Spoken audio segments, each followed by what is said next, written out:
Welcome to selfdiscoverymedia.com, where we discover the communities that are making a difference in the lives of others. Our self-discovery is something we are all making on our life's journey. Here you will find the people that will be your guidance, that will be your inspiration, that will be there for you in support on your journey of life. Do enjoy. Our next show is... Good morning, good afternoon, and good evening, everybody. Welcome back to another edition of Building Your Business right here on selfdiscoverymedia.com. I'm your host, Sarah Troy, and my guest is William Lazerman. He has come to my rescue. I have such a problem with iTunes and trying to get my iTunes platform reignited. They speak a different language. I find them extremely frustrating, but yet they are the #1 leader in podcasting. And he came to my rescue. So he's my knight in shining armor. He guides people on podcasting. He loves podcasting. He's been doing it over for 10 years. He's fallen in love with the people that it creates in the industry. He's the current host of A Hint of Friction.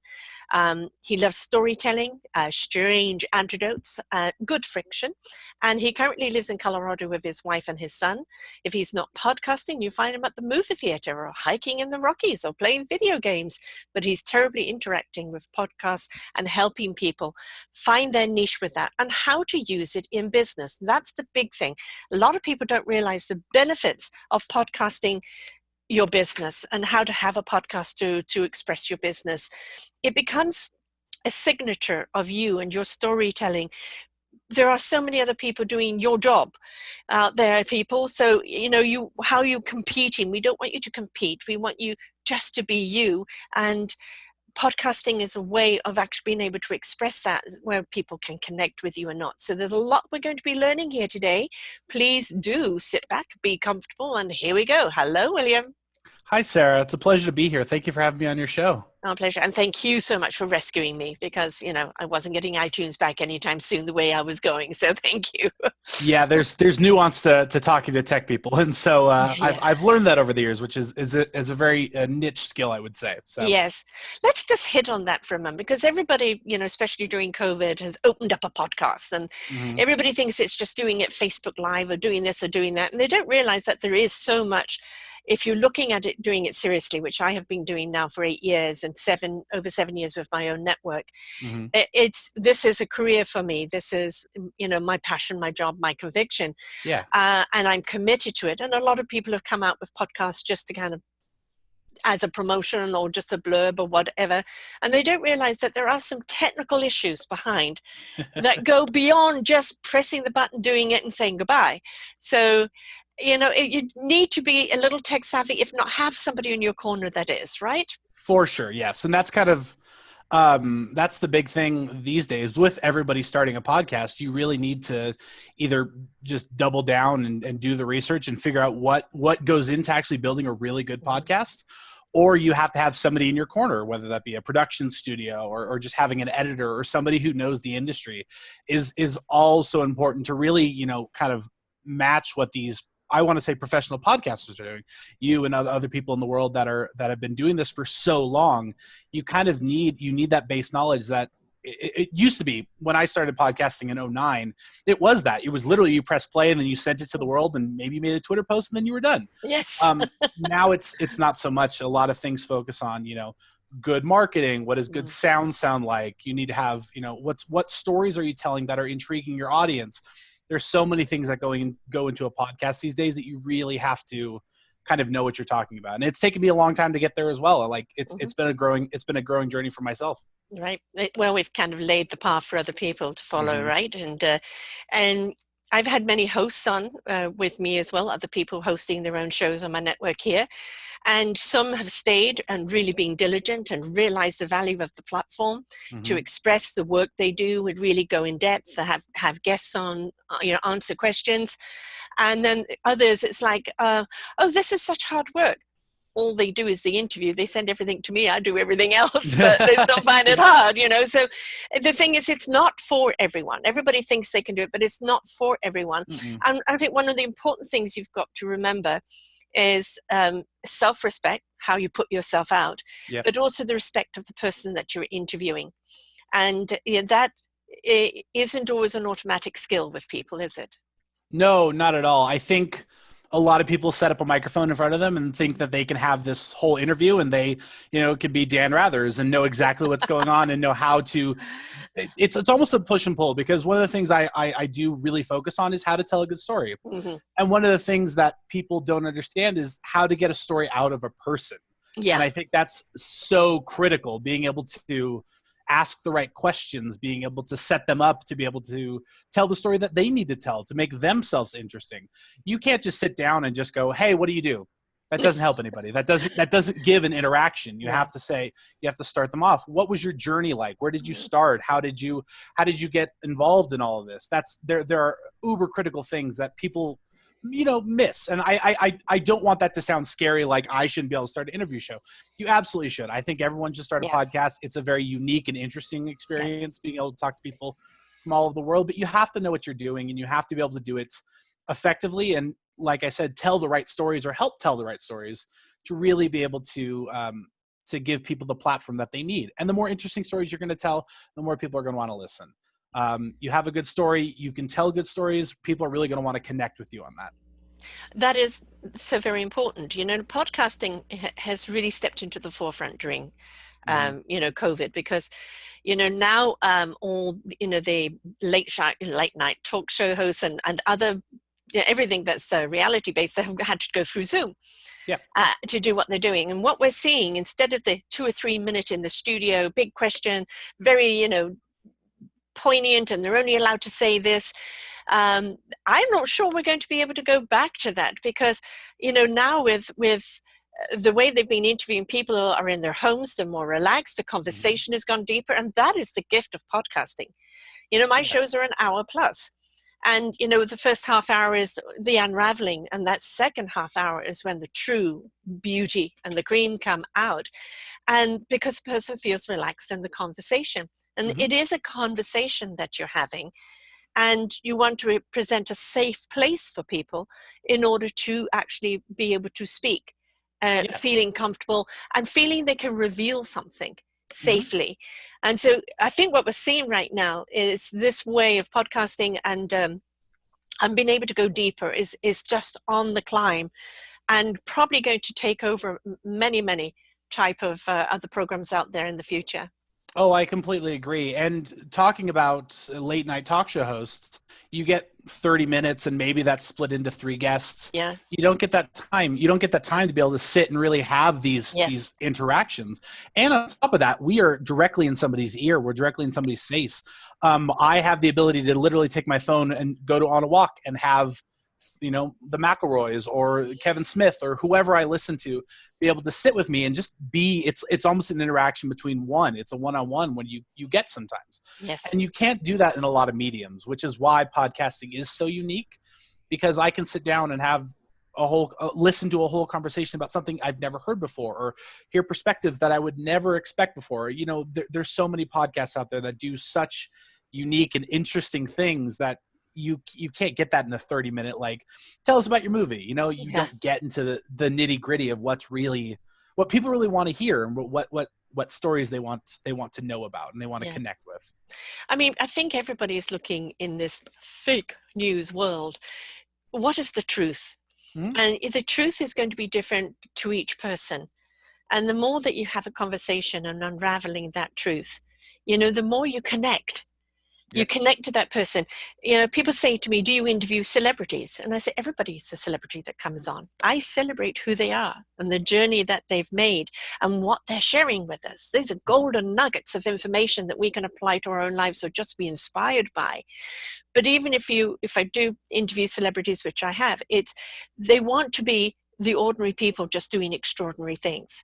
And I think that, one of the things we have to be careful of is the pedestal thing. I've got so-and-so, they're so famous, and changing the way you would normally do podcasting. No, they would love to be just treated as an ordinary human being, that you're sharing their story. And I think people kind of forget that, because they get, look who it is.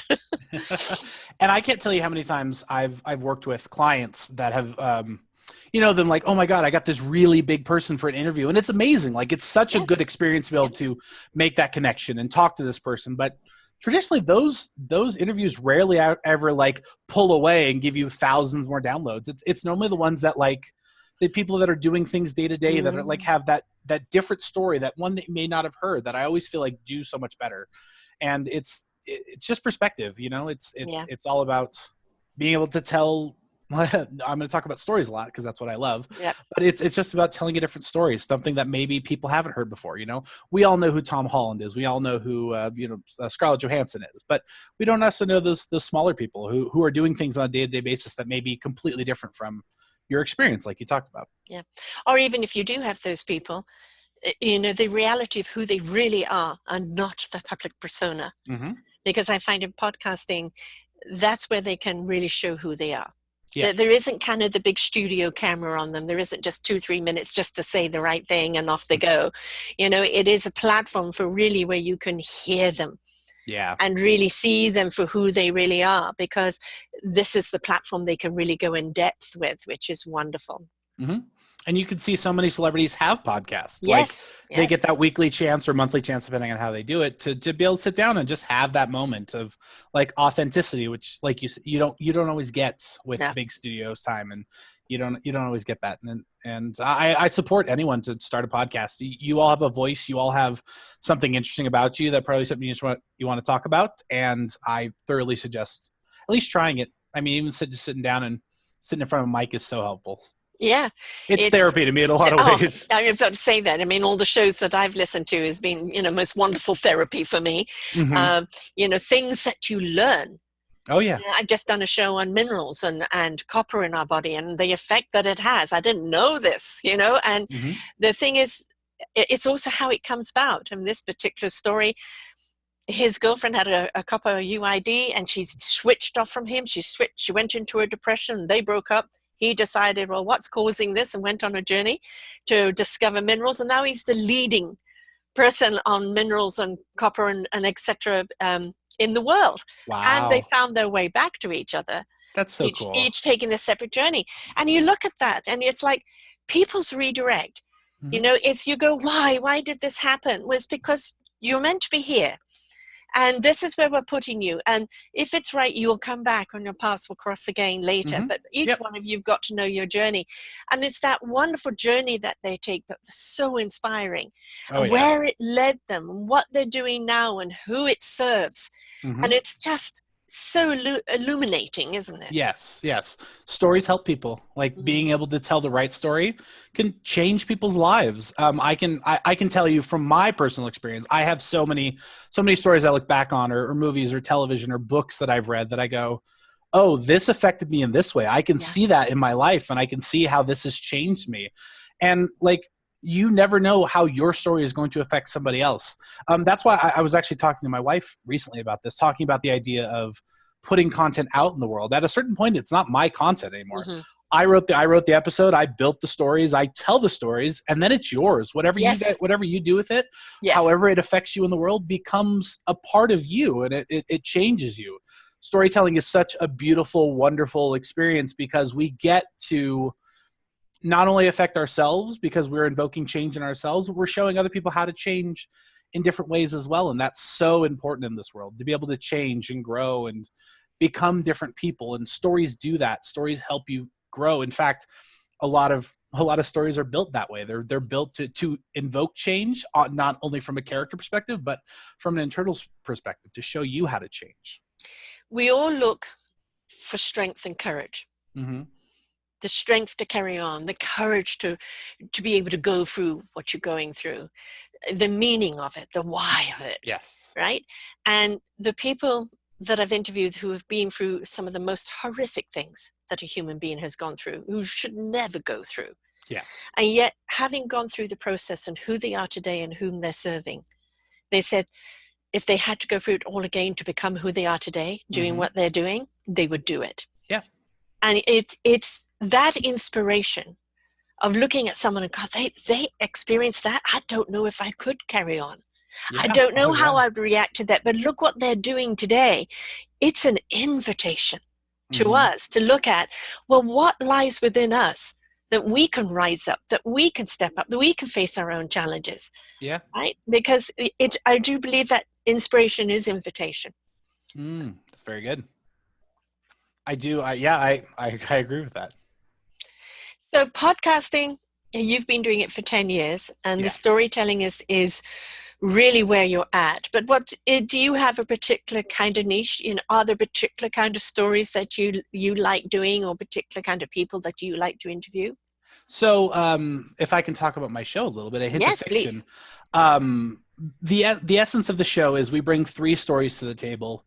2 are true and 1 is false. Ah, And so that's actually, like that show that used to be, right? yes, exactly. Yeah. Fact or fiction, beyond mystery. Yes. I don't tell Jonathan Frakes this, but that's where I got the idea from. But Shh, we don't won't tell tell us anyone. all. Thank you. Yeah, that was actually my introduction kind of into the world of like what storytelling really is. So at the beginning of my process of building the show, I need to be able to find a way to make my facts sound fake and my fake stories to sound real. And I was like, Mm, how do I do that? And so as the show kind of was built and we were starting to kind of talk about it, we really like dug deep into like what do other people do? How do people write nonfiction movies? How do people write mm, nonfiction stories? How do people write fiction that's based on a true event? And so a lot of it was kind of like that moment in the movie where you have this realization and you see everything so clearly, and I'm like, it's all storytelling. And yeah. that was, for me, was the biggest thing. And so I actually stopped. We actually took about a 6-month hiatus on creating the show, and I went deep into what makes a good story. What do people do? How would people like Dante Alighieri and Jane Austen have been able to Mm, connect to us? And so I read a lot, and I read into arcs and archetypes and how people use all of these elements. And now we're here, and the show is going amazing. And so I've been able to take these stories and go, okay, well, this is a crazy story about William the Kid, where he is essentially the breakdown of every modern treasure hunting story. That's where that comes from. And I'm able to take that and go, okay, I know the elements of this story because I've seen it before. How do I incorporate those elements into the story that I need to tell? So to answer your question, a lot of the stories that I like to tell are just crazy, out of the world, things that people just would never know or maybe don't know. That's always been my goal, is to tell the interesting stories, tell the stories that people don't know. I literally have a list of Wikipedia pages on my computer right now that just go, oh, this was interesting, or this was interesting. And then I learn how to make those stories into something interesting that people would want to listen to. So mm. We always learn from even mistruths, don't we? I mean, mm-hmm, I'm huge metaphysical person, and I love, my brother's an author, and for a while he stuck to youth genre mm-hmm, writing, and it would always be around a love story, and it would be around revealing the bad people, the good people, you know um, not faxing. He'd actually did do a story that way back of actually faxing armies. This is before the internet came over. But it's always intriguing, and you put the book down, and you've taken a wonderful journey with it, and then you sit back and go, how much of this could be true? mm-hmm. And I love that. You hear something totally bizarre. I do shows where we talk about out-of-body experiences, galactic speak, or people channeling other entities. And for Yes. some people, that's so far out. Mm-hmm, And for me, nothing is off the board as long as it's done respect and kindly, because who are we to say where the story ends or when it's enough? mm-hmm, It's people are experiencing things because it was their redirect, it was their gift. And whether we're ready to hear it or not, that's up to us.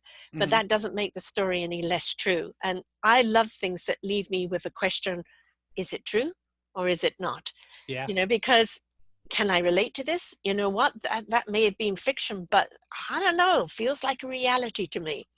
One of my favorite lines comes from the first Thor movie, in which Natalie Portman's character says, "Science is just magic we don't understand, or magic is just science we don't understand yet." Mm, And I've always loved that line because it's so true that 100 years ago we would have talked about neutrinos and atoms and the cosmos, and people have been like, "That's witchcraft." Yes. Now we have the understanding of it. We have the basis for it. So those things that we talk about, out of body experiences, or talk galactic speak, kind of those things you reference, those are just things that we don't really understand yet, and they may be bunk. I'm a paranormal lover. I love ghost Yeah. stories and Mm-hmm. psychic events and things like that. I really enjoy those stories because they connect to me, and there is science behind it. We don't know the truth yet. We don't know what there is yet.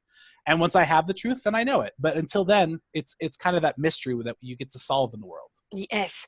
And I just, love things that leave that kind of what is possible. Mm-hmm. Because I think if we're in the mindset of what is possible, we realize everything and anything is possible. Yeah. Did you see the movie Doctor Strange? I did, yes. Now, one of my favorite scenes is when she knocks him out of his body and says, "What do you think you are? Just matter?" Right?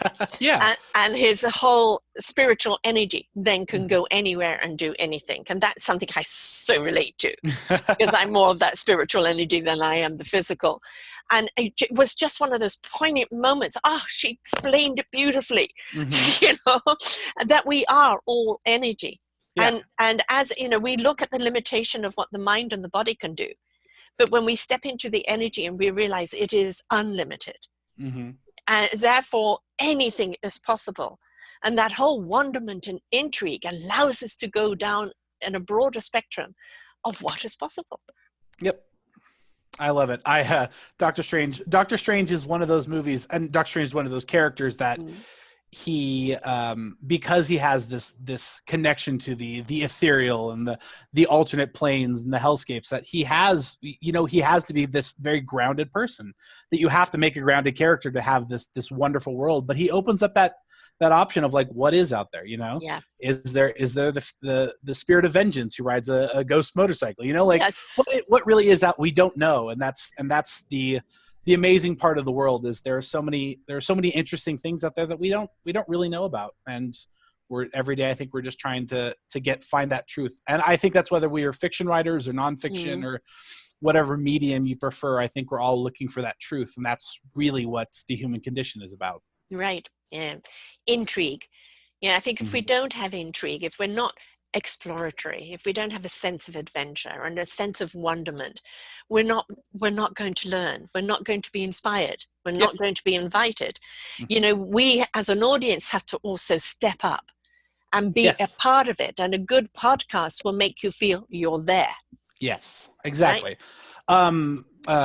Mark Twain always said that I wish I had this one off the top of my head, but he talks about the idea of staying in one place is the death of humanity. And I completely agree with that. The more we explore, the more we see, the more we do, the more we travel, you get to learn new things. You get to learn new cultures. You get to have new experiences that you wouldn't have before, that change your perspective. I always consider, like, I am not the same person I was 3 days ago. I am a new person. That's who I am now. And that's because of the experiences I have and the connections I make and the things I watch and the people I talk to and their stories. Yeah. Like we talked about before, podcasts give you an insight into other people. And I think, like I said, it doesn't just affect them, but it affects you. It changes you in a way because you've learned a new perspective on something. Lots of little light bulbs going off, right? Sometimes like a disco. I'm aging myself. We talk about podcasting in business, and we're seeing it more and more and more. People who have programs, who have this. I have a whole mentorship program here on Self-Discovery Media and selfdiscoverycommunity.org. And that mentorship program is we do their why show. And their why show is their story into what they're doing. And their mentorship show is what they're doing and how it can serve you. Yeah. And this is the thing about podcasting, is that there's so many people out there doing what you're doing. How do you stand out? And where it is it's your signature you're putting out. It's your energy you're putting out. So if you do a podcast where you're speaking to the work you do and people, and you're inviting, then people are going to be drawn to you. If you're interviewing other people and they can see how you work, how you interact, the content, then people are going to be drawn to you beyond listening to, I think this person can help me. And so that's why podcasting is so important in business, isn't it? Because it's the old advertising, Flash, God, you remember that? Hated it. We don't want that. We want something personal. We before you buy anybody's business, get into business with them, you want to buy them. Yes, And 100%. do they feel really personal, interactive from the core of who they are and their commitment? Or is it all about rah, rah, rah, ego and money? So it's that gateway that's going Yep. to open up the gate to you. And that's such a big piece of marketing these days. Mm, We don't market to buy Coca-Cola. That's not a thing anymore. That was the way it was in the 1900s. That's not how we do marketing now. All the emails you ever get, the commercials you see are about how can we help you? This is our mhm. story. What are we doing to make your life better?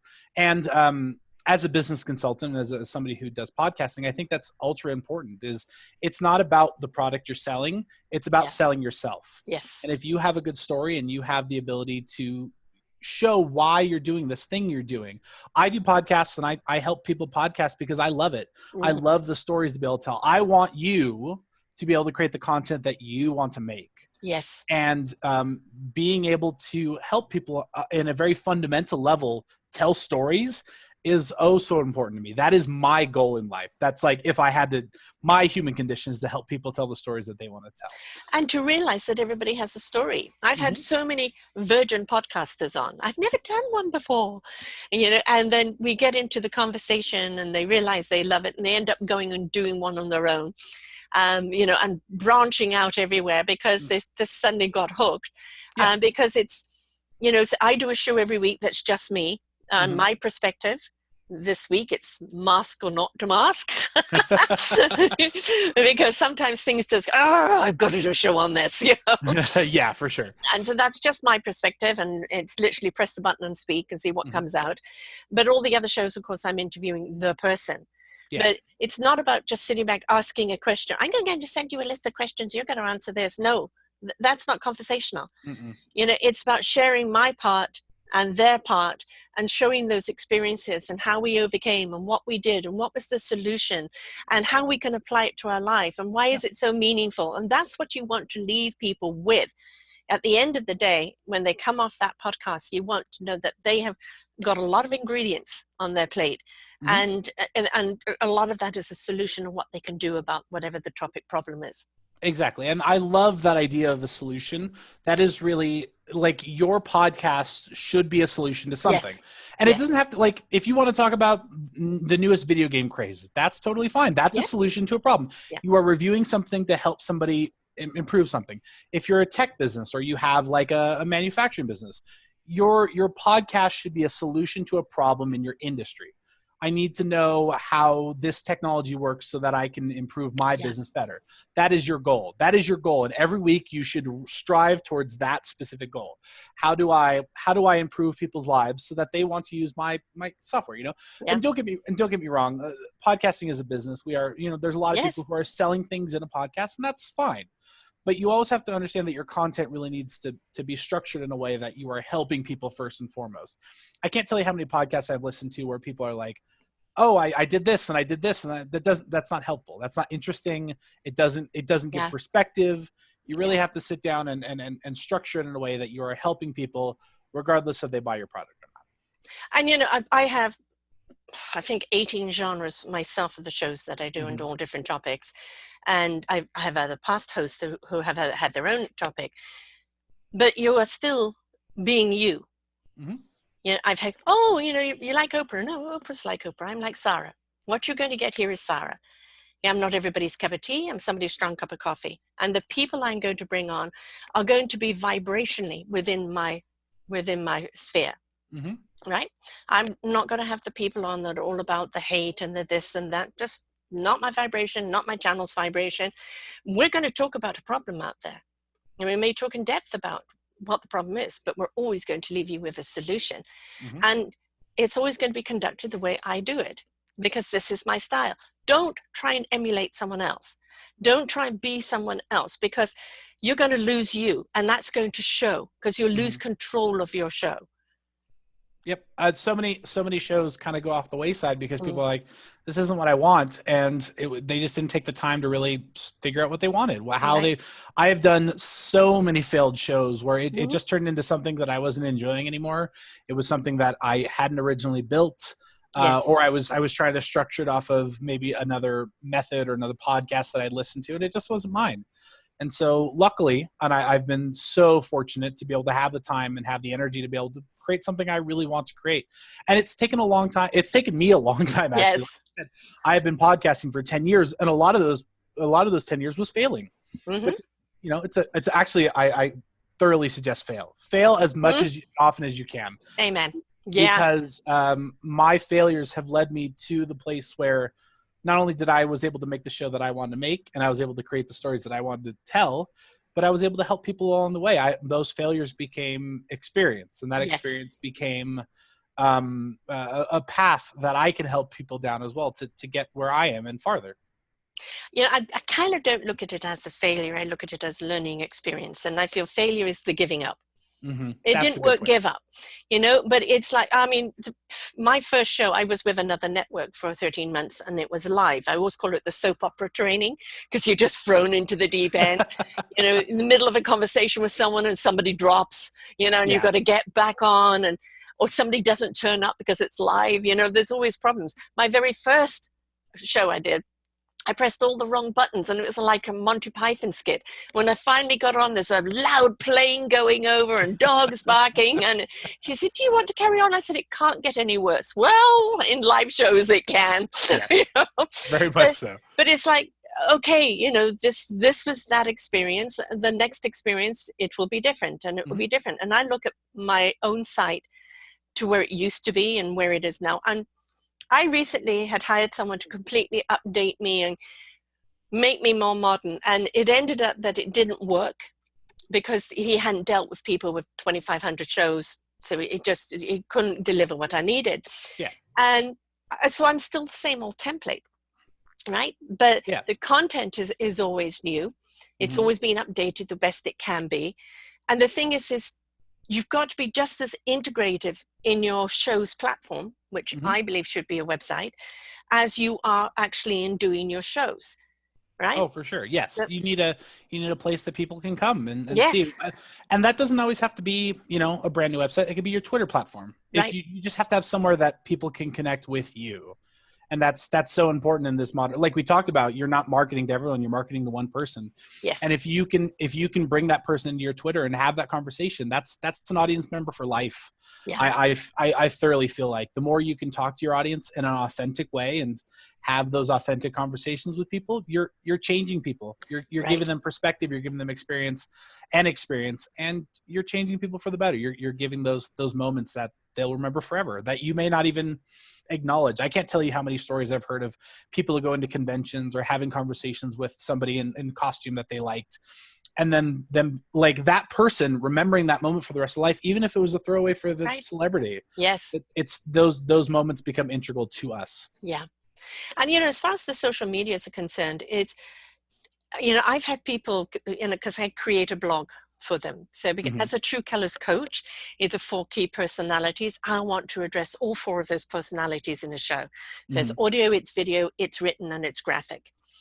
To draw people in on the level that they're going to receive. And some people will send me their social media links and they're like a mile long. And it's like, no, nope. You can't maintain that. Concentrate. My concentration is LinkedIn, Facebook. Twitter is just my platform for putting up there. I don't find it as interactive. And I won't do anything on Instagram because that means being on my phone. And I'm on the computer 7 hours a day. I'm not going to go and do work on my phone. So look at the platforms that are going to attract the people that you have an alignment with, that your audience is going to want to hear. And you've got to be willing every single day to spend X amount of time on each one of those platforms being integrated, connecting with people, having a conversation. Very often I'll see a topic come up and I have a show for that. I did a show on that. This may help you. Have a listen. Yeah. Right? And that's the point. It's not going to happen. It's not just posting and everything goes blah, blah, blah, blah, blah. No, people want to be, they want to engage with you.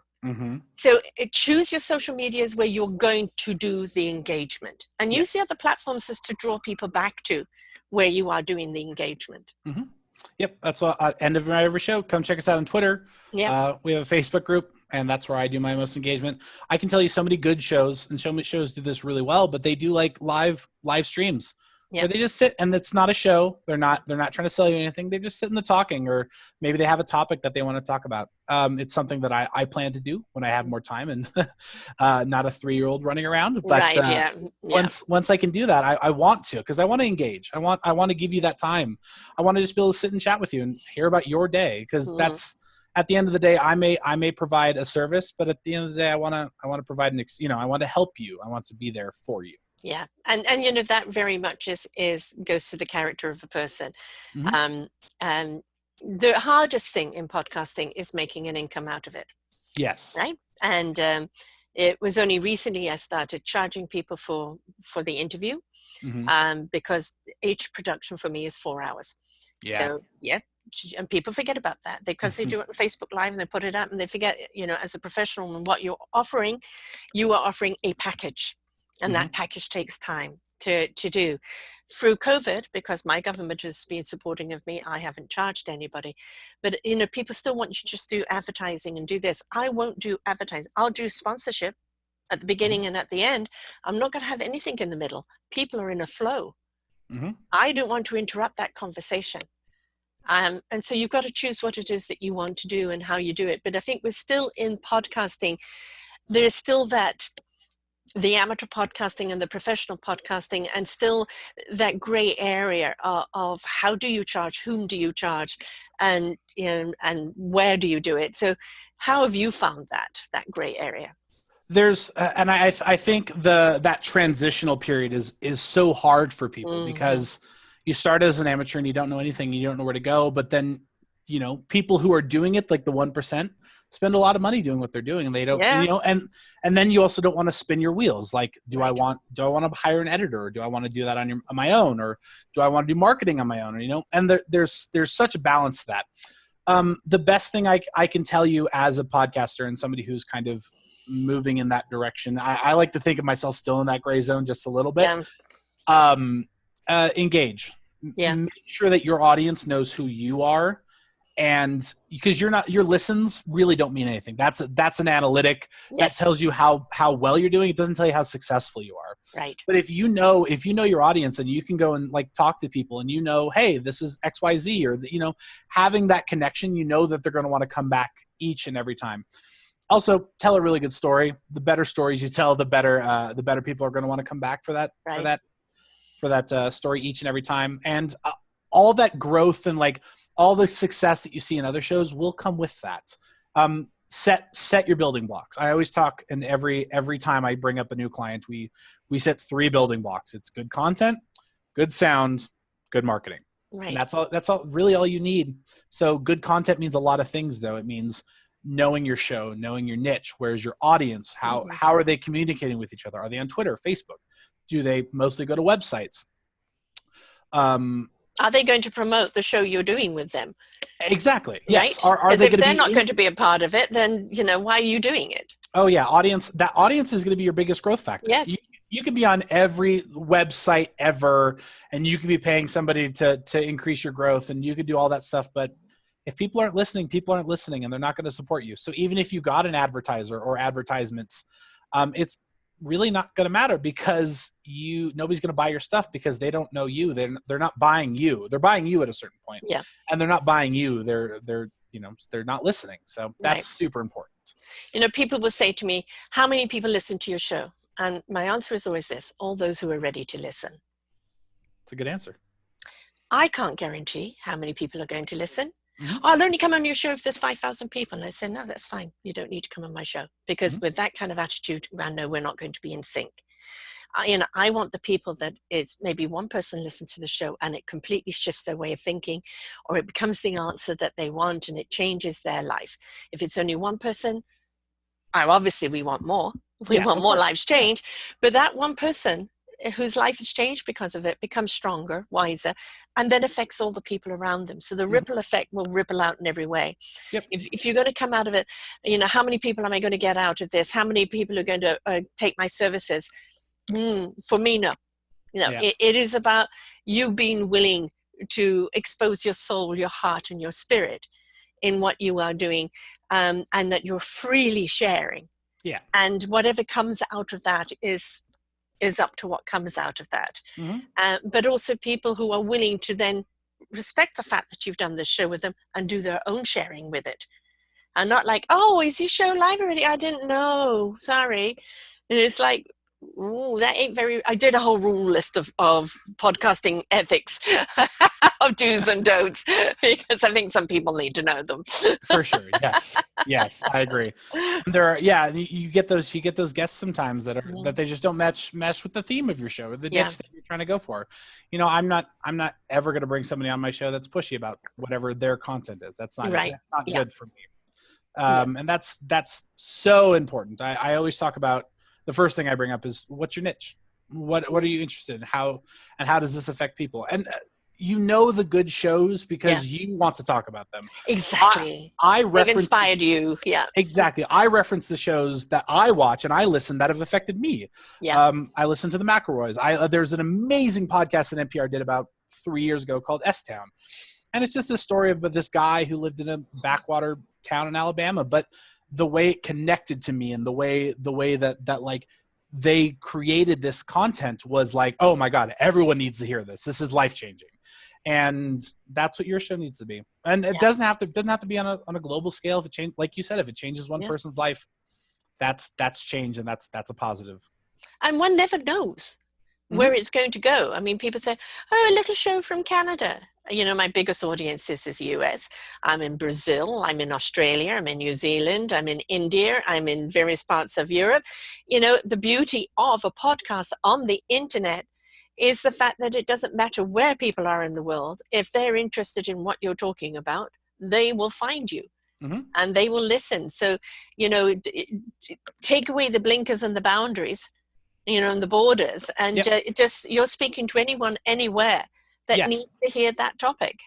Anyone that has an internet connection can find you. Yeah. And that's the glory of podcasting that we are seeing in the 21st century. Another show that'll be coming up probably in about 2 years is called Geek Culture is Dead. And it's the idea of like what the world is in geek culture in the 21st century.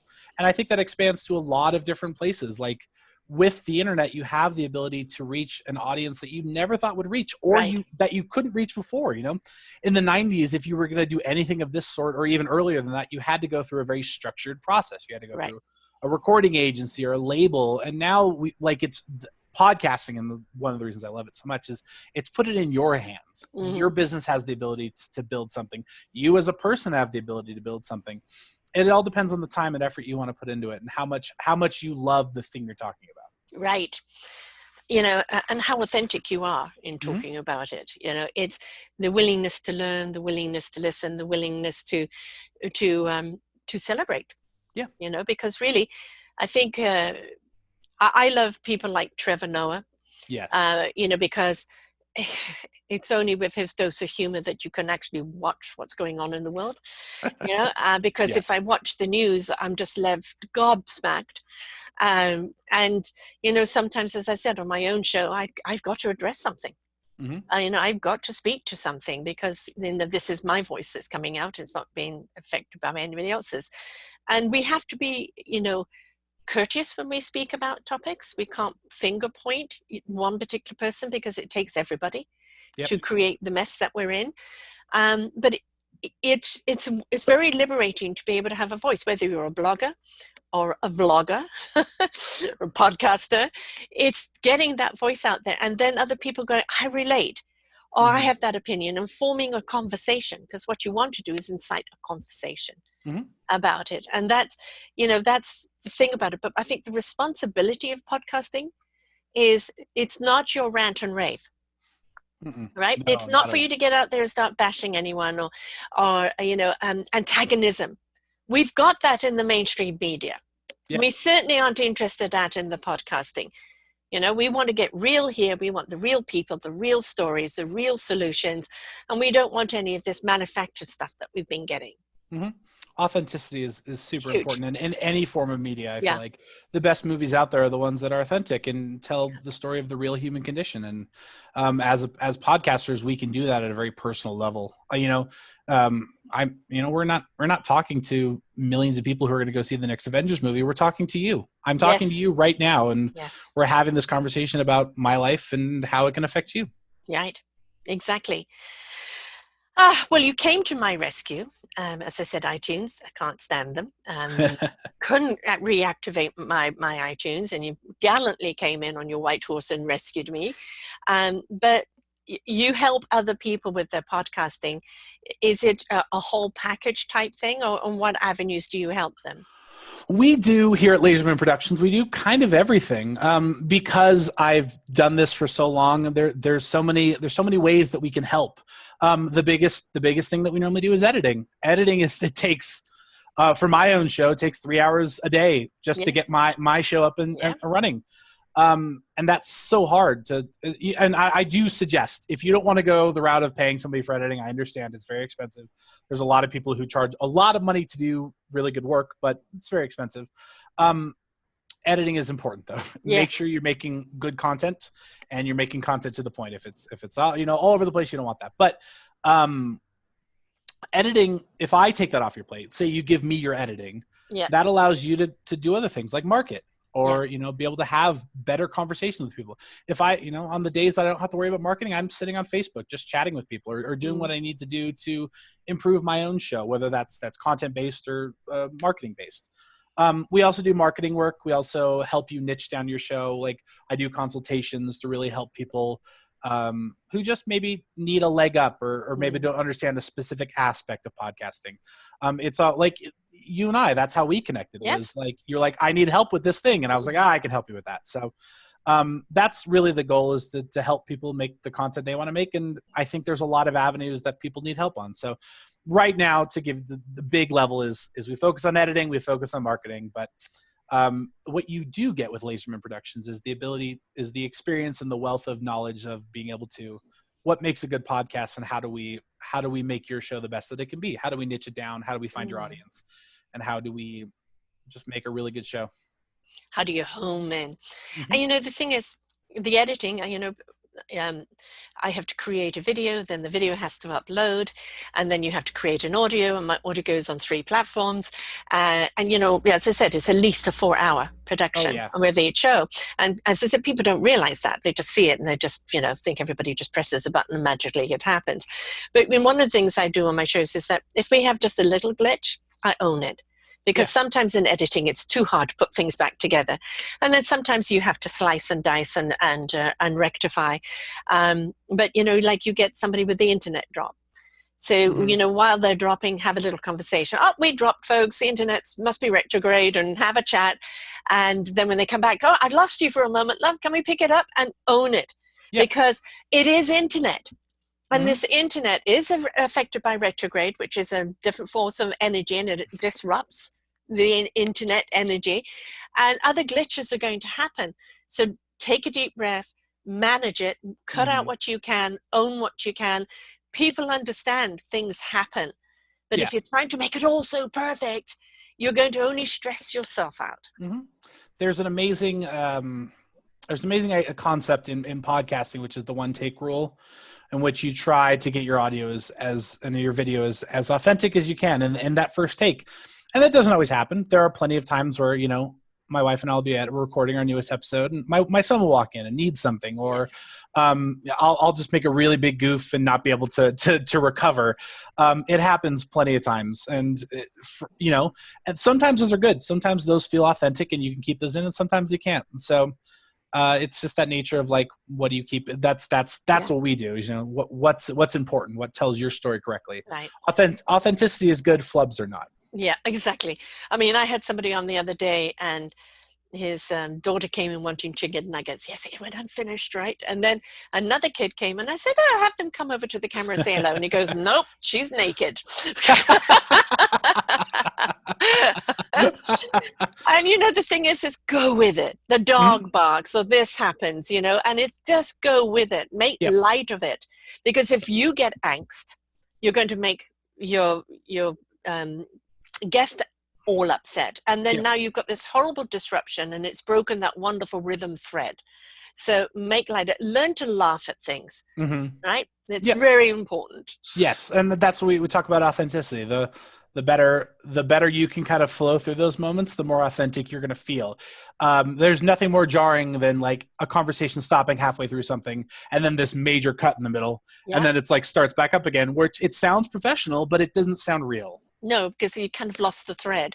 Mm-hmm. It's the same with people who overproduce. Yes. Right, and they'll overproduce. You're seeing a lot of people going into production podcasts, and Mm-hmm. it's staged and it's this and that, and some of them do it quite cleverly and it's really good, and others, like, it's just so much production that you're kind of missing the content, For sure. and you've And got to make sure the balance is there. your production team, whether that be you or a full team, should know the difference. Yeah. And that's why that's why Lazerman Productions focuses so heavily on storytelling. Yeah. Because storytelling really, like, you tell the right story and you know how to tell the right story, whether that be through audio and sound and good sound and all those pieces. You're going to engage your audience better, and so that's really important to us as a company. Is tell the right story. Tell it the right way, and you're gonna get engagement either way. And and so many people today are listening Mm-hmm. either through their phones, on the way to work, or jogging, in the bath, cooking. It's become that medium, that people, I've got this blank of time, I can't do anything, so I can listen to a podcast. Yep. I've had people, well, why aren't your podcast 10, 15 minutes? That's all the attention span people have. And I say, I'm not talking to them. Mm-mm. I'm talking to people that really want to know, and they don't care if we go an hour and a half, or 2 or 3 hours. They're engaged. Yep. Right? And they'll come back to that Yeah. episode 2 or 3 times if they Yes. need to. Mm-hmm. I used to have, before I had the luxury of building my own company, I was working an hour from home, hour and a half in California traffic, which for those of you know is awful. 5 lanes of congestion. I'm so glad I moved. Yes. But you don't always have, like, I had plenty of time to be able to listen to these stories, and based on research that people have done over the last couple of years, cars are big, or cleaning's big, and travel's big. Those are the 3 big places that you're going to find people listening to your shows. Yes. And I think it's like people spend 30% of their lives in cars, and that's an exaggeration. But you can connect to those people. They have time to listen to an hour and a half show because you're going to be doing something else anyway. Might as well listen to a podcast. And very often I'll have a show and I say, look, folks, gather people around and listen together, and have a conversation, like a book club, have a podcast club. That's amazing. Right? And then listen to the shows together and have a conversation. Because what we want to do is incite a conversation in you. Yep. We want you to question. We want you to share your experience. We want you to articulate. And if you're listening to a podcast together, and then along the line, I relate to, oh my God, that happened to me. Or, this or that. At the end of it, it's a shared illumination, which now that carries on even further. So, I really encourage podcasting groups to, come together and listen together and share that experience, which, obviously with COVID, can't always do it in the home, but hell, you can do it on Zoom. Yep. There are ways to do it in this modern world. My wife and I used to do that. We would share podcasts as we would travel. And so she would listen to an episode and I would listen to an episode. And then we'd come back and be like, well, what'd you think about this? Or how did you feel about this episode? And so there's that connection that you can create with other people. And the best podcasts do that. The best podcasts not only create connection with the show, but connection with other people. I've had some people on over and over again because there's always so much more to unravel with them and so much more that they're doing. And I've had some shows, people always ask me when I'm being interviewed, what show stands out? And there's not any one of them, but there are a few of them that do stand out. And that's because what they've gone through was so horrific, but what they're doing today is just so magnificent that, that ability that we are so much stronger and so much more courageous and so much more able than we give ourselves credit for. And by listening to these people, it shows us that we can, if we choose to. Have you ever had a show that's kind of stuck out with you, that's made an impact to you? There are a lot of things in a lot of different mediums that have. S-Town was one of those. And S-Town, like I said, is a story about this man who he's a clockmaker, and he dies. I don't want to get too far into it, but yeah, and it affects you in the way of like you connect with these people and you Yes. connect with who they are, and like you're like it's almost like you see yourself in them in Yes. a way. Reflection. Um, the best characters are the characters that you can see yourself in, Yes. and a lot of I have characters that I connect with. I have stories that I connect with. Mhm. I have authors and entrepreneurs I connect with in a very well. I love as somebody who grew up in California, I have a very deep connection with Walt Disney. Yes. And Walt's story for me is amazing because he Yes. did something that nobody had ever done before, and so I'm that told and said that they said that he had no creativity in his body at all, right? and he made something that's transcended him Yes. to this point. Yes. Yes. Talking about good storytelling, I think some of the best stories I've heard are at amusement park rides at Disneyland or Disney World. They do a really good job of being able to tell stories in unorthodox ways, and so those people I connect with at a very human level is those people who are telling stories in unique and different ways that just inspire me to build and create something better. I have a guilty pleasure of interviewing musicians. Because the thing about people who are in music, they're already hooked, they're already Mm-hmm. immersed, they're already in their calling. It's just the impact that their music has and how much they learn from it and who they inspire. And so I've had a few, musicians on where, just really it speaks to the core of you. Yeah. And so I always call them my guilty pleasure because you can't help but be inspired by the music and the story, because everybody thinks they're a success story. Nobody knows the back road that they took to Mm-hmm. get there, right? And Oh yeah. but their music speaks of the journey. It speaks Mm-hmm. of the struggle. It speaks of the euphoria. It speaks of everything. And that's the reason why we go to music, why we go to movies, why we go to books, why we go to art. We're all looking for a story to relate to. Yep. We're looking to connect, and Yes. that's the human condition. If we're going to Yeah. break down, it's connecting, and whether that be to, like you said, movies, TV, books, people, stories, writers, readers. We're looking for connection, and I think it's more important now in the 21st century when we feel so distant. With this is amazing that you and I can have this conversation halfway around the world, but Yeah. also like it's kind of a lonely existence sometimes when you're just sitting in front of a computer screen and not having that. So connection is more important than ever, and that's our goal, is to connect to people. Yeah, and I've been extremely busy Mm-hmm. during COVID with the amount of shows. I went and took a couple of weeks off, and just to give myself a break, nowhere near the computer, because it can just snowball and engross Yeah. you. But I mean, I just come across so many people with, oh my God, we have to share that, or we have to share Mm-hmm. that. You have to get that out. I didn't know that. That's got to be told. And Yes. it becomes a compulsion of having to share that because people need to know. Mm-hmm. Whether it's just an inspirational story or a fact or something that people need to know about. Um, I can come to a show totally and utterly exhausted because I have a little condition that does that to me. But during the show, I can just feel my whole entire energy climbing, climbing, and climbing.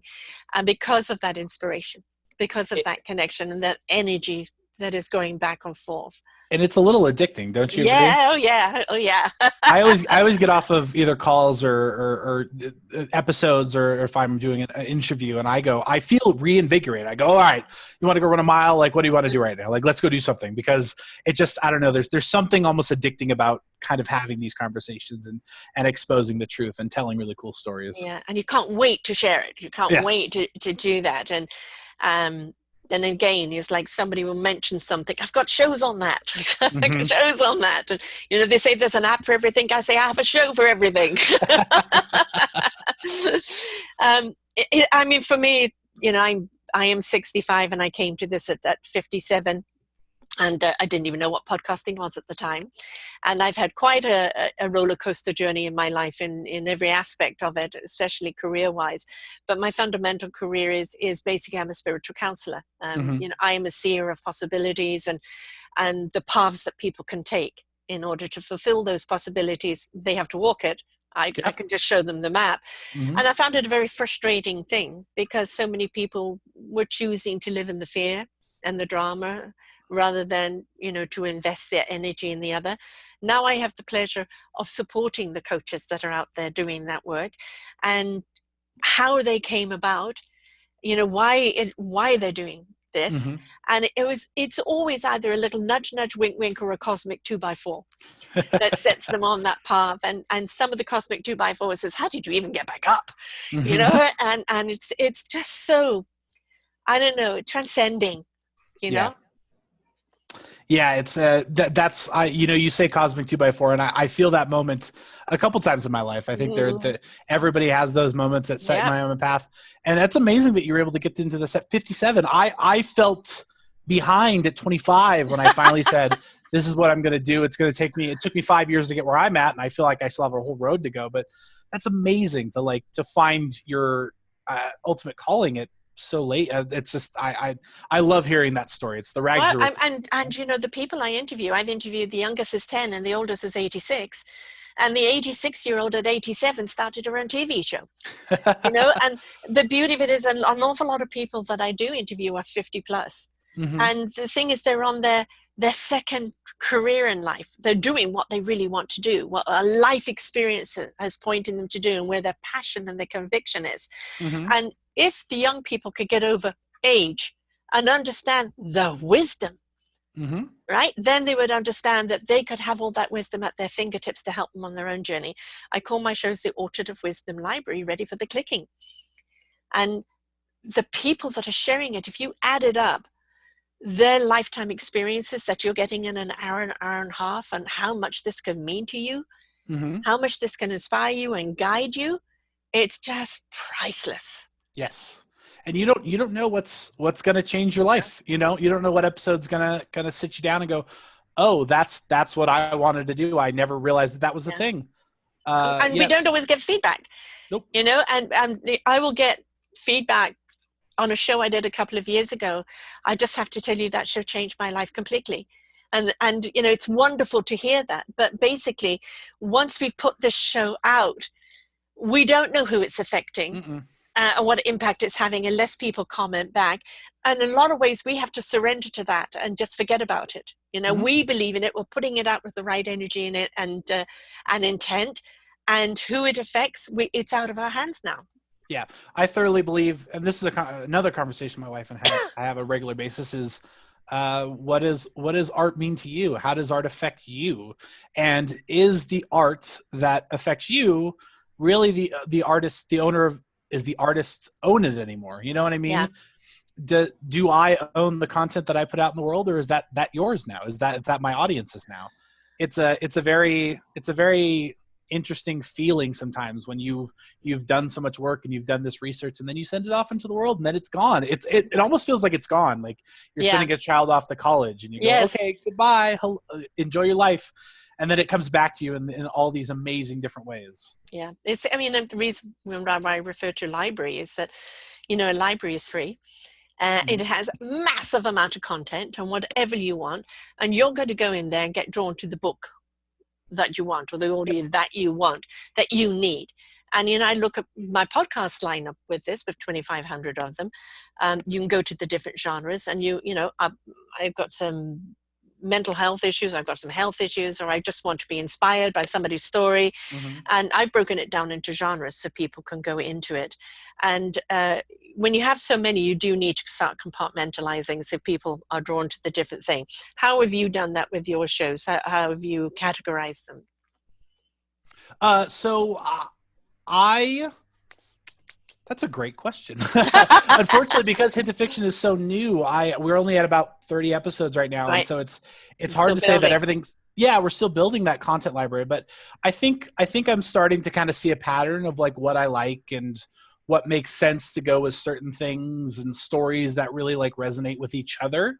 Hmm. And I'm actually starting to build. We're getting to that point where we're getting to like season 2, and season 2 is going to start having shows that reference other shows, or Right. maybe I think I have like 3 video game episodes lined up for the Mm. next year and a half because I've just found these really cool stories. And so it Right. it kind of breaks down into like, we have this metaphysical kind of truth or fiction, and then we have these are real stories, but they're based on like tangible items. Right. um yeah, so it's something that's it builds with time. Luckily you have an amazing library of stuff that you can break down, but sometimes when you're newer you don't necessarily have the ability to know what your show is for the first Right. 100, 200 500 Yeah. episodes. And then you look at it and, okay, right, definitely needs to have its own niche bracket, so people who are Exactly. interested in that and interested in that can go directly to it, so it's not Hmm. so overwhelming.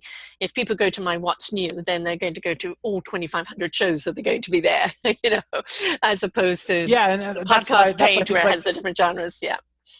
that's why playlists are so important, Yeah. because you can give people the content that they want to Yes. see. Not everybody wants to hear about ghost stories or Right. horrible, grisly, unsolved murders, but if you want to learn about some crazy video games that existed, Yeah. that's the content for you. Yes. And I think that's very important if you are going to be podcasting. You may have diversity in Mhm. what you're wanting to do, but have clarity in how you're presenting it. Yes, 100%. And that's one of the things I talk about niches a lot, and that's such a hard piece to kind of break down, is because you want to niche into your audience, but you don't want to niche it too far that you're excluding other Yeah. people. And so if you're going to niche your idea, don't niche your audience. This is kind of what Right. I Yes. always talk Yeah. about, because like I said, we do a couple unsolved kind of grisly murder kind of stuff. We're not true crime, but that is an Yeah. essence of what our show is. People don't like that. That's fine, but they know that each and every week they're going to come in and hear an identical show. We've formatted it in a way that people are going to be able to listen and understand how the show runs each and every week. And that's because that consistency can really help people sometimes, even if they don't want to listen to that specific episode. They know that they're going to come back 3 months from now and have the exact same show they had 3 months ago. Yeah. Yeah, and that is important to I have some wonderful listeners that the moment my shows go up every Tuesday, they take them and they share them immediately, and Mm-hmm. that's the kind of community that you want. People who have got your back and are sharing it, and share your shows with other people, because it made a difference to them. Yep. And that's the importance of it. It's like you would do a book and an idea or a recipe, share the shows, right? Yep. That's what it's about. Getting that information. It's not like this is it, off it goes, it's up for a week, goes into a library and forget about it. No. That's the reason why it's a library. When somebody is needing that information, they can go to that niche and they can do their own investigation of what it is they need to know. Mm-hmm. Right? And that's the important thing. But it falls on the people, though, to just don't be blind, click, click, click. Look for the niche. Look for something that you feel will be of interest to you. Mm-hmm. And I listened to a podcast once and I didn't like it. Well, there are 999 another 100,000 out there of them, so give them a try. And there's new ones every day. So if you didn't like that one, try a different one. There's probably going to be something up your alley. I promise you. Yeah. I think the important thing there is, if you're interviewing people, you must have respect for the person you're interviewing. Mm-hmm. Right? And that respect goes into the way you're doing it, how you're doing it, the way you present it, and where you present it, how you support it, because that is all part of that package. And if you are somebody who has an enormous ego, do not do interviews. Yeah. This might be just, a podcast just for you, about you and you, and then maybe somebody else might want to listen to you. But, it's got to understand it's about us in the conversation, how you inspire thought in me and vice versa in you. And that's what conversation is about. I have had people who are used to public speaking. Mm-hmm. And you press the button, off they go, and there's no way to have a question or conversation with them, right? So, mm-hmm. There is an onus falling on the people being interviewed as well. Yes, for sure. You have to be entertaining, but you also have to be open. I think is the biggest thing. And listen to the person that whose show's going to be on there. Listen to a couple of their episodes, so you know how they're going to be with you, and it won't throw you off if suddenly you get in there and they're doing a different style to what you're used to. Right. So, yeah. And that talk about when you go to a job interview, you should be interviewing the job. It's the same thing with interviews. Yes. I am not only are you interviewing me, but I have to make sure I understand what your perspective is. And if it fits my whole thing, if it's my marketing, just life. You are representative of your content. Mm-hmm. And so you want to make sure that your representation has a good, even flow. And not suddenly somebody spiking up and going, what the hell was that one? Yeah, right. Exactly. So you want to keep the rhythm out there. Mm-hmm. I came to it late in life. I love it. It's my calling. I'll do it for as long as I can. Yep. And for me, it's become such an inspiration in my life. I can't do a show without being left with something. Yeah. Right. And Is it a guilty pleasure? Yes, it is. Mm-hmm. But again, it's work. If you're going to do this in your business, if you're going to do this as a podcaster, you've got to understand that it's work. It's not just pushing a button, putting it out there. It's, Nope. if you are interviewing somebody, where has it gone? They may want to take that content and post it on their site and promote it. And if you're just doing it on Facebook or Twitter or whatever, it goes down into that algorithm and gets lost. Mm-hmm. So, respect the person you're doing it and make sure that you have it somewhere else so that it can be shared. Yeah. So it's not for everyone. Give it a try, but understand it's not just about you pressing a button and going, I'm here. There's a whole lot to it. My story that I always tell is it took me a year and a half to build the newest show I built, and that's a long time to sit down and process. And you talk about sitting down and pressing play. That's fine, but you sometimes need that time to really process of like, what does this mean to me? What does this mean as a story? What does this mean from a perspective? And so many people go in. I think that's what Lazerman Productions does really well is we sit down with you and go, hey, what are you trying to tell? What story are you trying to tell? And then how do we market that content to that story? Yeah. What's your why behind all of this, right? Exactly. Yeah.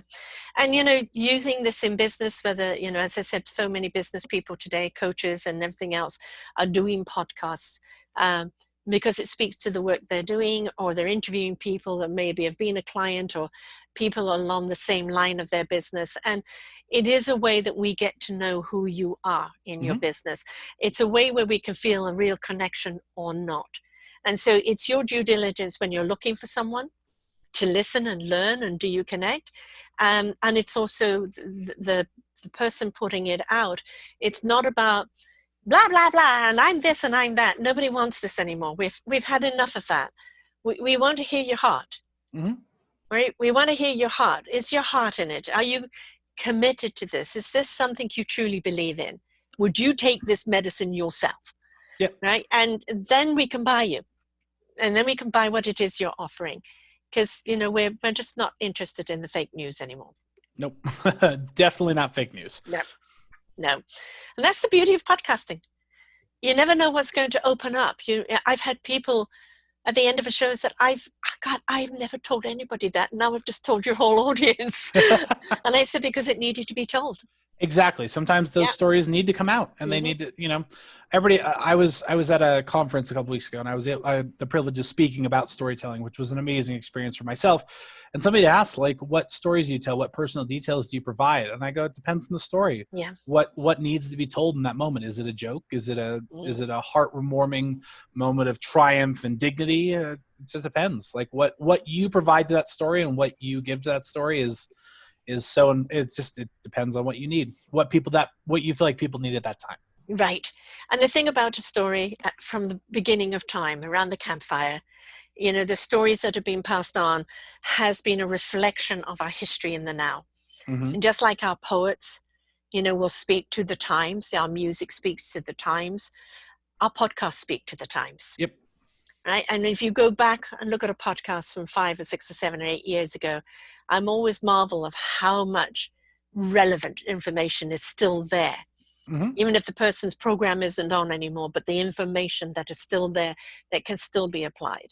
Yeah, because you get that perspective. It's the orchard of wisdom, totally the wisdom that is there. So, with podcasting, it's not something that goes out of date. It's something that information is there for somebody when they're ready to hear it at the time they need it. I like that. It's very poignant. I like that perspective. Well, we're here to make a difference, and 100%. we do it one show at a time. Right? We nurture this baby, and we groom the baby, and then the baby is graduated and off it goes, and we nurture its journey, and then sometimes it goes way beyond us.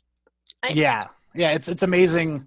I've had people contact me on social media going like, oh my God, I listened to this episode 3 weeks ago, and I was like, I did that show 2 years ago. Like, what? Okay, cool. Amazing that you got to experience that now. And like you said, sometimes that means the most to that person in that moment because that's where they're at. They needed it. They need exactly. They needed it in that moment. Yeah. And that's the thing, is where are you at right now? Mm-hmm. You know, they always say the teacher will come when the student is ready. Well, I say the podcast is here when you're ready to learn. Very good. And yeah, and that I completely stand by that. When you've got so much information out there, so much inspiration out there, when you're ready to listen and Yep. truly listen and truly hear, then it really will answer so Mm-hmm. many questions you didn't even know you were going to ask. That's the start of hint of fiction for me. Was I didn't know what I needed. I was like, I had this idea for a show. I kind of want to base it on these things that I've seen before, but I didn't know how to do it. And then all of a sudden it was like, oh, this makes sense to me. This is how we should do it. And then it went, oh wait, no, this makes sense to me. Like the world now makes sense to me. And it actually, I like to think it shifted my perspective on life, and like Yeah. the importance of what I do and how I tell things, and what I talk about now. Like I do speaking engagements on storytelling because I so from the core of myself believe how important stories are to tell to people. We tell stories in everything. You talk about music. I talk about amusement park rides, Mm-hmm. books, TV, even our own memories are Yeah. stories. At a fundamental level, we are storytellers. That is our Yes. goal in life. And not to say that we've gotten away from that, but I don't think ever people look at that from that perspective. And so that's been my goal in life, is to tell people how important stories are, and to how to help people tell the stories that they want to tell. And Right. that's I think that's literally shifted my whole focus in life. That's why Lazerman Productions is a thing now. That's why I go and talk about storytelling to businesses and podcasters and everybody in between, because it's important. It's very important, and you And have to so tell many those. businesses, you know, I've done stacks of business shows, and you know, the emphasis is come from the heart. Mm-hmm. Put people and planet first before profit, Yep. right? And make sure that your story of why you're doing it is illuminating and inspiring and inviting, Yep. right? It's so important. It's the human aspect of Yeah, storytelling that we crave, I think, is I we think talk so. about connection, Yes. and that we connect to stories because that's who we are as people, and that's how we translate things in our own lives. We see this on, you know, the simple shows of America's Got Talent, the background story, Mm-hmm. right? And then you all of a sudden feel this person in a different way. You react to them a different way. And then whenever they perform now, you understand what it took for them to get there, Yep. right? It's not just out there performing, judge, off, go, no. It's about the story that makes them up, of who they are. You're buying the whole package. Mm-hmm. Because anybody can sing. We Yes. have we have a million singers in the world, but what's your story? Why Yeah. why did you start singing? How is it relevant to you? What's it? Yeah. What do these songs mean to you? Like that, all those pieces are parts of the story that we don't always see, and I think are really important. And as much as American Idol and stuff is very like, oh, flashy, but Yeah. sometimes they do, and they give us context to things that we wouldn't necessarily ask questions about. Yeah, you're seeing it more and more in the shows now, you know, the background story. Mm-hmm. I had a wonderful young woman named Keshi. She was on America's Got Talent. I turned on the TV one day and saw her there and I got Keshi. So I had her back on. She's a burn victim. Plane went down, 109 people. Only 2 people survived, her and another. And she was 65% burnt all over her body, Wow. and had to move from Nigeria to the States because of all the operations and everything she had. Mm-hmm. And singing is what got her through it. Music got her Mm-hmm. through it. And she went on America's Got Talent, and you can clearly see she's disfigured. The amount Mm-hmm. of plastic surgery she's had, her fingers and everything else. And so immediately you're kind of drawn to what's this. And then the voice comes out. And the voice is a reflection of her journey, the Mm-hmm. reflection of all that she's gone through, the reflection of the gratitude and love of being alive. And it's made such a difference to her life music that it became a difference to our life. And she Yeah. made it all the way up to the finals, came back to the champion show, made it up again. Every time I've interviewed her, and I've interviewed her 3 times, she leaves me with something that is mind-blowing. The last one was, well, the only problem I really have problem with is the itching. I itch all the time and I can't scratch. And you know what it's like. You have one itch and how it drives you crazy. Mm-hmm. Imagine that all over your body.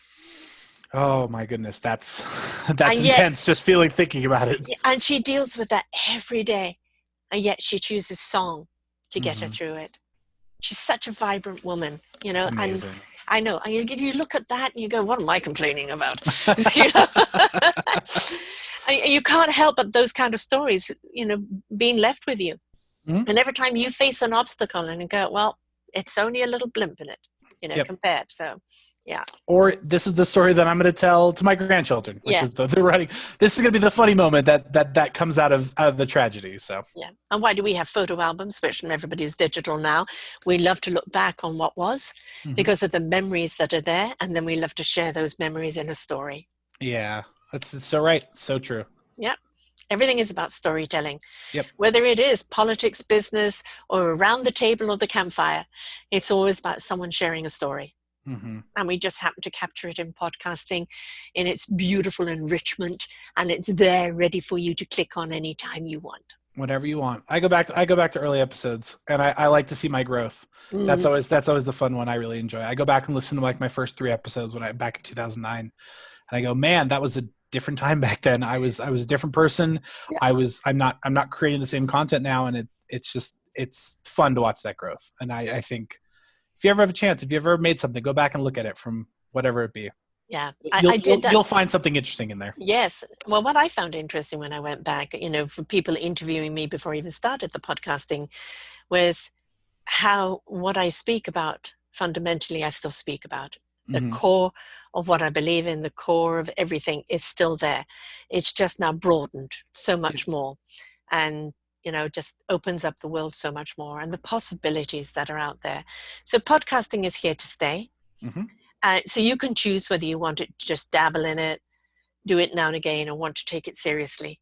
And if you want to take it seriously, whether it's in your business or podcasting is the business itself, then don't just jump into it, press go, and put out any old thing. Do some research, understand all the complexities of it, and be in truth of it when you do it, because Mm-hmm. you are being responsible for somebody else's story. And ask for help. I Yes, never think it's a bad thing. Ask for help. I You did.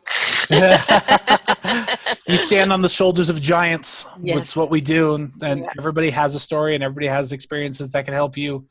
You just have to know where to find it. Yes, exactly. And be willing to ask. And that's Mm-hmm. the thing. Like there's that supporters podcast group, which is great. People asking information technically, or what should I call my show, and all of that. And it's there is no question too crazy. It's just ask it. Somebody's gone through it. Mm-hmm. Right? Yeah. And somebody will be able to help you, and that's the way it is. It's just don't be afraid to make mistakes. Don't be afraid to ask. Don't be afraid to really trip over and fall, because it's the getting back up that counts. Yep. 100%. This is wonderful. So how do people get hold of you, and what do you actually offer them? So, always, first and foremost, check out my show, Hint of Fiction. We start season 2 end of September, kind of what we're looking at right now. Lots of crazy stories, lots of fake stories, and everything else in between. So check that out. Where did they find you on that? On iTunes or what other platforms? So everywhere, iTunes, Spotify, iHeartMedia, wherever you get podcasts, you'll find us. I promise. So, Right. for those of you who want to start a podcast or are in the middle of a podcast and need some help on that, I do free consultations. I'm sure we'll put this link down in the description, but bit.ly/Lazerman consultations. That's my link. We do 30-minute just chats. Let's talk about your show. Let's talk about what you need, what your needs are. And maybe that's just me telling you how to improve yourself. Maybe that's editing. Maybe that's marketing. There's a million ways that we can help. And I want to help you tell your story. So come check that out. Come give me a holler, and let's make some really, really cool stuff. Yeah, I mean, if you're dabbling, or if you haven't dabbled yet, or really, do I have a story to tell, or can I do this, or in what way do I want to do this? Just reach out and ask, start the conversation, because just sitting there going, "Can I?" and not reaching out to ask, or what is it needs, what it entails, isn't going to get you going forward. Nope. So just reach out and journey of a thousand miles begins with a single step. Exactly. And as I said, I've had so many people who've been virgin podcasters with me, first interview, and then they've gone on to doing their own. And because they they got hooked or they loved the way, it felt, and they want to make others feel that way. It's like the experience will show you the way. Yes, 100%. Right. I know we just had this very deep philosophical moment, but you can also email me info@billlazerman.com. I'm always here for any sorts of guidance and help, but you don't know where to start if you don't ask the questions. Right. So ask the questions, start your show, do what you need to do, and make something really cool. There's so many people making cool stuff, and I want you to be able to have that same experience. So. Yes, and remember, it's not about advertising. It's about inspiration. Mm-hmm. It's about inviting. It's all about authenticity. Yep. And it's really a hell of a lot about caring. And all that other stuff will come with it. If you care and you're authentic and you have this voice and this connection, everything else will come. But those are the most important things. Hit those really, really hard, and everything else will fall in place. Yeah, and don't look to be, the next this person or the next that person. Just look to growing into yourself through the experience of podcasting itself. Mm-hmm. Yep. Be authentic, be you. That's what people want from you. 100%. Well, this has been great. Thank you so much, William, for sharing today. Thank you for coming to my rescue. And, it's a fantastic platform, the storytelling. And I think the more we emerge into that, the more we become actually attached to our own lives, attached to the planet, attached to life itself. Mm-hmm. Because through those stories, it engages us in life. And I think so very often they have the answers to, as I said, to a question we haven't even asked. They represent the feelings that we're feeling that we didn't know we were feeling, represent the hope that we need when we're feeling hopeless. There are so many feelings that you're going to get out of podcasting. So be willing to jump in and listen to your stories and just explore, right? Yeah. Storytelling is a human experience. And like I just said, you're standing on the shoulders of giants. People have done this before in so many ways. And if you hear the right story, it might affect you in a way you never thought it would. So tell your stories, listen to stories, and you'll go far. And share. And share. Don't forget to share. It's not like handing out a book and not being able to get it back later, right? You can share these links out with anyone, anywhere, right? If it's inspired you, share it. Right. Because somebody else probably needs it just as much as you did. Exactly. Very important. Okay, my dear, this is wonderful. Thank you very much for sharing with us today.